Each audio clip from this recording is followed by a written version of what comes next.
കുന്തത്തിന്റെ മുനയിൽ നാരങ്ങ കുത്തിയ പോലെയാണ്. അതെന്താ ഒന്നുകൂടെ പറഞ്ഞു? ലുട്ടാപ്പിയുടെ കുന്തത്തിന്റെ മുനയിൽ തീപ്പട്ടിക്കൊള്ളി ഉരച്ചാൽ മെഴുകുതിരി കത്തിക്കാം, എന്നാൽ മെഴുകുതിരി ഉരച്ചാൽ തീപ്പട്ടി കത്തില്ല. ഇപ്പൊ പറഞ്ഞ കമന്റില് നിന്റെ മോന്തക്കായ തലയെ കൂടാണ് ഞാൻ ഈ വെള്ളം നിർത്ത്. നീ എന്റെ കിച്ചുവിന്റെ ഏജ് ആയി. എന്നാ വൃത്തികെട്ടതാടി നീ.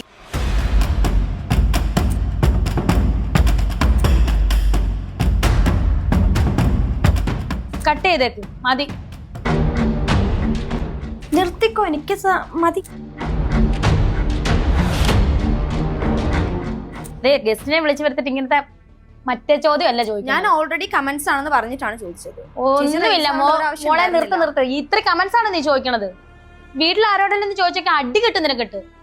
ഞാൻ അടിക്കാത്ത എന്റെ മാന്യത. അങ്ങനെ കുറെ ഉണ്ട് ഇന്റർവ്യൂ ചോദിക്കുന്ന കുറെ പെണ്ണുങ്ങൾ ഇങ്ങനെ ചോദിക്കുന്നത്. അതൊന്നും കയ്യിരുന്നാ മതി, ഇങ്ങോട്ട് വേണ്ട, ഇങ്ങോട്ട് എടുക്കുകയും വേണ്ട. അത് നിർത്തിയൊക്കെ എല്ലാം സുധിച്ചേട്ടന് വേണ്ടിയാണ് എന്ന് ഓർക്കുമ്പോ ഇതൊരു നടക്കി പോണ ലക്ഷണില്ല. ഞാൻ ഇവന്റെ 2 വാങ്ങിച്ചിട്ടേ പോവുള്ളൂ.